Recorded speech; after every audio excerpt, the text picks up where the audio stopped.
All right, Alexander, let's do an update on what's going on in Ukraine.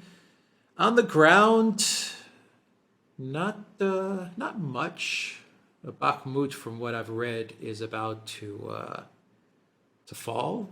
I've read Ukraine troops are in the process of leaving the city. I don't know how accurate that is, but I've read from dozens and dozens of sources that is indeed the case. I've seen video and photos of Russian soldiers in the center of Bakhmut. Once again, I can't confirm that, or I can't say that that means without a doubt that Bakhmut is now under Russian control. It does seem like something is slowly happening there. I've read reports about Ukraine trying to get an offensive going in the south. Nothing to really report on there, but I have heard in the Zaporozhye direction a large troop buildup. But I guess we have to wait and see if something does develop there as well. And as far as on the ground, the big news, the big story is just the missile strikes, mostly targeting the electric grid of Ukraine, and they haven't stopped since Monday. They haven't stopped, and it seems like they're very targeted with a purpose. And then we have Putin's speech, and we'll talk about that. Where do you want to begin? I think you summarised the military situation extremely well. Stability on the battlefronts. I mean, fighting continues to go on everywhere. And I think that's an important point to say. I mean, the very fact that it's a stable situation doesn't mean that it's a peaceful situation. I mean, Ukraine constantly tries to get its offensive underway in Kherson region. From what I can tell, it gets repulsed every time. There's been this constant speculation, which, by the way, I want to stress, it's entirely Russian speculation, that Ukraine is planning some kind of big advance in Zaporozhye. I mean, I've never seen any Ukrainian come forward and say that that's the plan, but there are apparently a lot of troops there. And there's, constant rumors that the Ukrainians might be preparing something big there. I've also have to say this. I've read more and more reports from more and more sources that the window to carry out that kind of offensive in Zaporozhye region, or indeed anywhere at all, has either closed or is closing. There's more and more Russian troops. The reservists are now moving in. Remember, some of these reservists were in the Russian army very recently, some as recently as August. So, there's already a pool of manpower. There's already people being moved in. There's Chechen forces being redeployed, all kinds of forces being redeployed. So, the Russian military, its position is getting stronger. The numbers are growing. But, of course, also the other thing, and, I'm not an expert on climate and terrain and topography and all that kind of thing. But, I'm also reading increasingly that the ground is getting soft, that the rain is hard, that there's lots of fogs now, and that all this works against armoured offensives wherever the Ukrainians are trying them. So, it may be that the window hasn't completely closed, but if it hasn't closed, it's probably closing. Perhaps it has closed. The only place, it seems to me, where fighting continues at full intensity is Bakhmut. Bakhmut now does look like that battle is coming to an end. It's a big place. It's the conurbation around it. It's perhaps 150,000 people if you include not just the metropolitan area, but all the whole conurbations. It's a big place. It also sits on top of transport and road network and railway network. It's the linchpin, supposedly, of Ukrainian defences in Donbass. If it falls, and there's increasing talk, I've read the same reports, that Ukraine is now gradually accepting that it's about to fall and is thinking of pulling its people out of Bakhmut. If it falls, that's big news. But of course, it hasn't fallen yet, and we don't fully know what the exact picture is. But the overall story, the big news, is exactly what you said. It's the missile strikes. And these are continuing at full tempo. They started in a big way. The fact that we hear less about them doesn't mean that they're actually reducing. Apparently, they're continuing at exactly the same level of intensity. It's just that it's becoming normalized. And it's clear now that what is being targeted, apart from the usual military locations, it's the energy system. The intention is to knock out Ukraine's energy system, not just in order to undermine the stability of Ukraine's economy, which is already creaking and perhaps creaking towards collapse, but also to make movement of troops along the electrified railway network impossible, to jam up Ukrainian communications, to break down, to fragment Ukraine's defences for this big offensive that's coming. And we see the general who's been earmarked appointed to carry out this offensive, General Surovikin. He's now apparently touring the battlefronts, meeting the troops, getting to know all the commanders. We see, he's coming out with statements, that we're going to hit Ukraine everywhere that we can in order to spare our soldiers. He's giving the kind of pep talks that a fighting general is supposed to be making. So I think you're right. I think, apart from Bakhmut, which is important, and that's an important battle, most of the rest of the front is stable. But one does get the sense that with the missile strikes, with the build-up of forces, with indications that Russian troops may be entering Belarus in big numbers before very long, with this new commander there, with the reservists coming increasingly into the battlefronts, sometime around perhaps the second half of November, we're going to see a big move, a big Russian advance, and the head of Belarus's intelligence service, he made a statement in which he basically seemed to think that it would all be over by February. Now, we're not military people. We can't confirm that that's the plan or the intention or whether that's achievable or not. But it does seem to me clearly that something big is coming. But at the moment, things are reasonably quiet. All right, before we get to Putin, talk about NATO's 10-year plan for Ukraine, that they put out this policy statement, that they actually have a 10-year plan for Ukraine, which means that they don't see this as ending in February. They see this as stretching out over 10 years. And in that plan, they're looking at revamping the entire Ukraine military to make it fit for NATO standards. But also, can you address the influx of air defense systems now that are going to get delivered to Ukraine?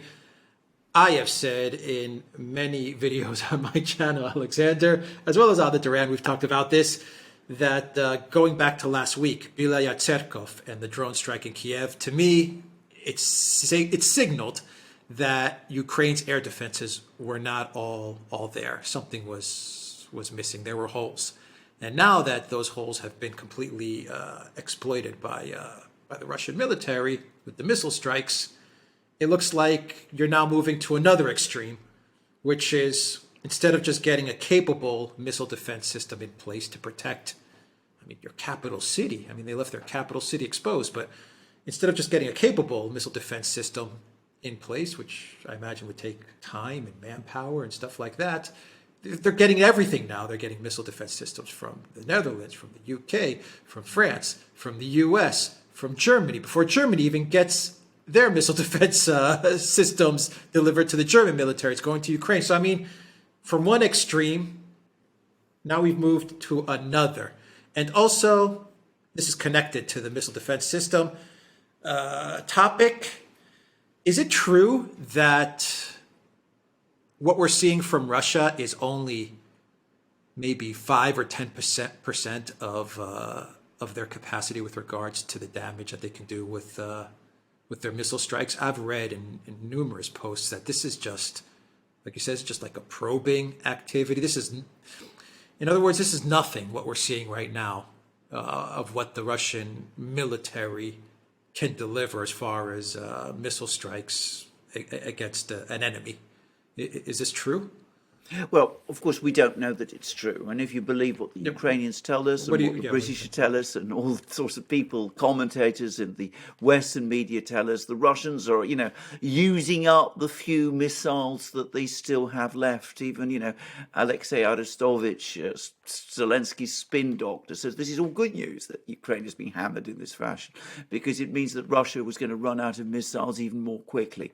I'm going to say straight away what I believe and what I think all the evidence suggests, which is that it is exactly what you said, that the Russians are indeed, these missile strikes are still only probing attacks. They've been increased in tempo and in scale significantly. I mean, we've gone up from about 10 missile strikes a day to something like 100. So it's a huge increase, but it comes nowhere close to the kind of capacity that the Russians are capable of using.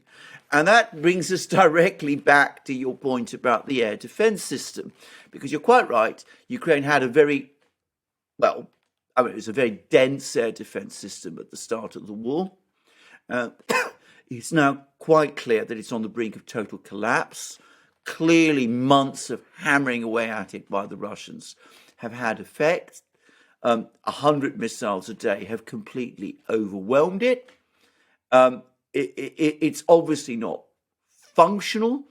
If the number of missile strikes increases from, 100 missiles a day to 300 missiles a day, it would clearly be overwhelmed. Even if we even get to that point where the Russians, having probed all the defenses, found out all the problems with it, that they know where to go and what to do, and probably that's exactly what they're doing. They're probably testing, how quickly it takes Ukraine to repair this bridge, that power station, that dam, that kind of thing. So that they're working out their targets to strike heavily. Well, Ukraine's air defense system simply wouldn't be able to cope with that. So what the Western powers do, suddenly, there's a panic. They throw everything at it, bar the kitchen sink. They're sending missile systems everywhere they can. As I say, Norway, the US, Britain, Germany, the Netherlands, they're all throwing it all in together. The trouble is, when you look at the sum total of what they're providing, it doesn't look very impressive, actually. I mean, some of these systems in isolation might be pretty capable, but it doesn't look like an integrated air defense system. And the time to do that is probably too short anyway. But, and this is a point that many, many people have made, these Western systems are not really up to the job because the West has never planned for a war of this kind. They've always planned for a war in which it's the West that has overwhelming air superiority. It is the West which is launching the cruise and other types of missiles.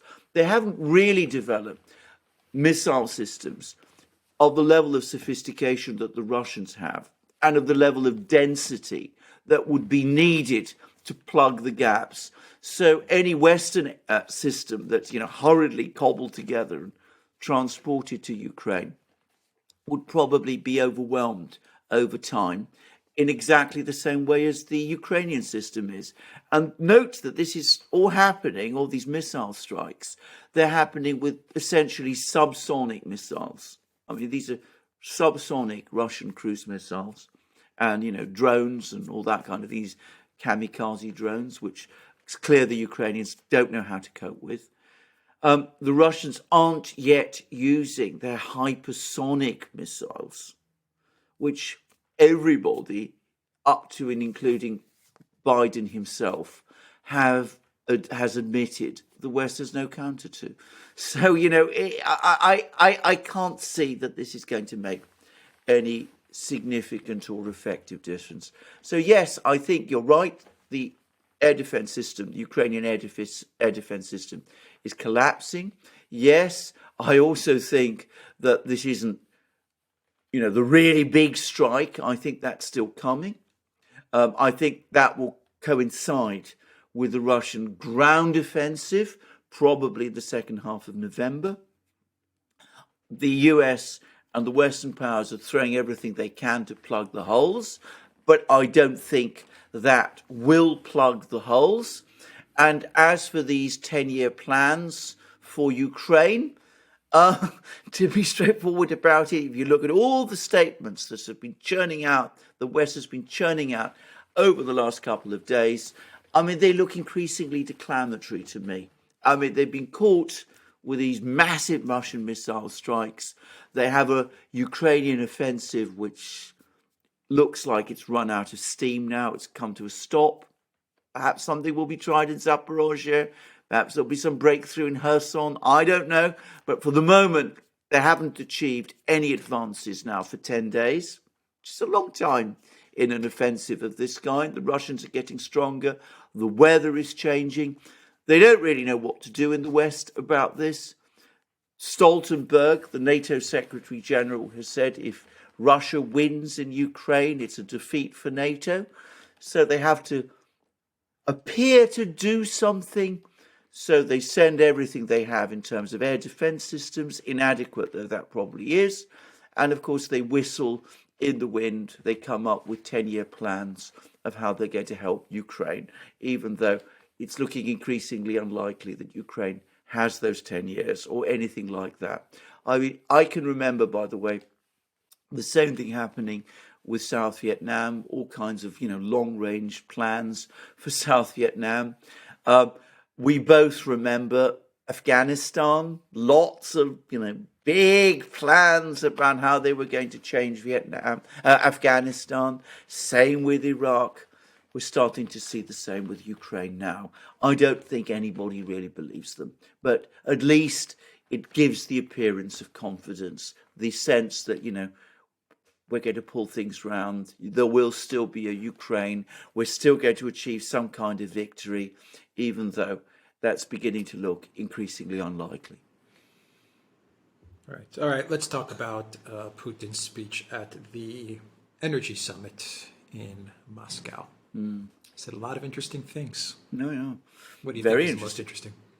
He interests Putin, whatever you may think about him. He makes lots of interesting speeches. They become more interesting with every new one. I know this is one of his most interesting of all. First of all, I would say that yet again, this is a man who is on top of his brief.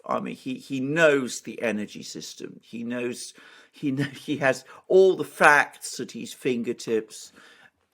You can't deny his depth of knowledge and his understanding of these matters. I've said this before, he's a lawyer, he's by training, he's somebody who knows how to digest a brief, how to understand it, how to marshal his facts, and it's impressive. One can't deny that. It's really impressive. Contrast him with, Joe Biden in the United States, who shakes hands with invisible people and searches around for Congress people who are dead, or with, Ursula von der Leyen, your great friend, and or Liz Truss in Britain, or Habeck, who concludes imaginary contracts with Qatar. Putin does look impressive. But of course, he did say some very important things. And once again, he made it very clear that it was Western energy policies that have led to the catastrophe, the energy catastrophe. It's not the Russians. Blaming the Russians for the fact that Europe is going down an energy hole is ludicrous. It was Europe that went away from fossil fuels prematurely. It was Europe who's taken policies that have affected investment in the energy industry, reduced investment in the energy industry. It was Europe that imposed these sanctions, which were ultimately sanctions on itself. He seemed extremely confident that Russia would be able to adapt to the energy conditions. He talked about the fact that oil production in Russia is now higher than it was a year ago, which is pretty remarkable, by the way. By the way, on that, and in parenthesis, The Economist, a magazine which is as rigidly anti-Putin as it gets, it's Neocons central in Britain, has now published a long piece saying that as the West sinks into recession, Russia is experiencing an economic recovery. So even The Economist is now accepting that. But anyway, coming back to Putin, he talks about all of these things, but he then focuses in his laser-like way on the latest Western scheme, the oil price cap idea, the cap on Russian oil prices. He says if they get away with that, they'll be imposing caps on everybody's prices, not just our prices for our oil, but everybody else's prices for their oil. And, you know, they'll go on and do that for everything else, for aluminium, for wheat, for whatever it is that they have to import. He went on to say, and this is incredibly clever, he quoted Milton Friedman, you know, Milton Friedman's famous comment, if you want to create a shortage of tomatoes, you impose a price cap on the price of tomatoes. He points out that Western governments, Western officials have thrown away the entire, you know, economics book. They show no understanding of economics anymore, about which, by the way, he is completely right. He made it clear that Russia will not sell oil to anybody who abides by this oil price cap. There's a report apparently in Bloomberg which says that India and China are not going to abide by this oil price cap. There's another report that the United States is not going to impose secondary sanctions on India and China and other countries that refuse to abide by this oil price cap, in which case this oil price cap idea is shot under the waterline. And apparently there's other reports still, again in Bloomberg, that the United States is becoming concerned that because so many countries are not going to abide by the oil price cap idea, it's hold under the waterline. Anyway, we'll see. And last but not least, one of the most interesting parts of Putin's speech was that he was talking about diverting gas flows which would have passed via Nord Stream 2 south towards Turkey, making Turkey the great new gas hub for Europe ultimately. And surprise, surprise, who is he meeting tomorrow in Astana? His dear friend, President Erdogan. So no doubt this is the bait that Putin is hanging in front of Erdogan, and we'll see whether Erdogan takes it. So it's a clever speech, very clever speech. Putin in full possession, as I said, of all the facts, mocking the West about their ignorance of basic economics, pointing out to the global south how what they're trying to do, control prices, actually is an attack on the interests of all commodity producers, a view that is going to get enormous traction. The Saudis have already accepted it, and also pointing out that the fact is that Russia is willing to work with Turkey in order to sort out energy problems to their mutual advantage. And by the way, I've just received a report that Russia's foreign currency reserves are now at $548 billion, not that far off from what they were when those $300 billion was seized way back in February. In other words, they're well on the road to recovery. So, confident speech from Putin. Everybody accepts, even the economists now. There's still Professor Sommerfeld at Yale who tells us that this Russian recovery is all smoke and mirrors, but even the economist accepts now that it's true. Very confident Putin. It's all smoke and mirrors. There are no more missiles. Exactly. It's all one big illusion coming from the Kremlin. the European Union is going to be dependent on Turkey now for all their energy needs. Real good job, Ursula. Real good job. A new story just came in. Kremlin says saboteurs were caught targeting the Turk Stream pipeline. That's according to Peskov. Coincidence, Alexander? No. Now that Nord Stream 1 and Nord Stream 2, because Putin mentioned Nord Stream 1 and Nord Stream 2 in his speech, now that Nord Stream 1 and Nord Stream 2 have been taken out of commission, should we be keeping a close lookout for Turk Stream? Absolutely. Especially given what Putin said about Erdogan? Absolutely. Can I just say something? Of course, I haven't seen this, but of course, if they've caught these saboteurs, then of course caught them. Well, then of course, they have them, and Putin is going to meet Erdogan tomorrow. Erdogan, of course, has a massive interest in preserving Turk Stream, so we don't know who these saboteurs are, but if they're Ukrainians, Erdogan isn't going to be pleased. If they're Americans, he's also not going to be pleased.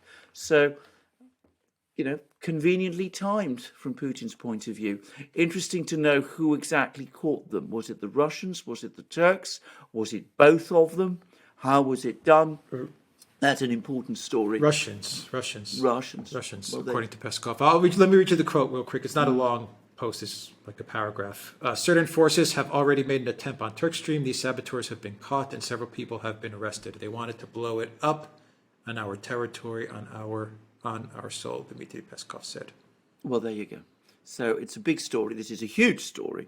And of course, I'm going to say this. If these people, if Ukraine had anything to do with this, Erdogan is going to be absolutely furious because, of course, Turk Stream, it's called Turk Stream for a reason. It's not just a Russian project. It's a Turkish project. And it's a vitally important project for Turkey. If Turk Stream is blown up, if the same damage is done to Turk Stream as was done to Nord Stream, then that's going to affect Turkey. And of course, Erdogan is not like Olaf Scholz. Olaf Scholz will keep his mouth shut and say nothing and go along and pretend that these attacks, well, they haven't happened, or if they have happened, it's the Russians who've done them. Erdogan is not like that. Erdogan, on the contrary, he's going to be beyond furious about this. He'll be incandescently angry, and given how important a player he has been over the course of this crisis, well, and important for Ukraine as well. Remember, he negotiated that grain deal. He brokered that grain deal. If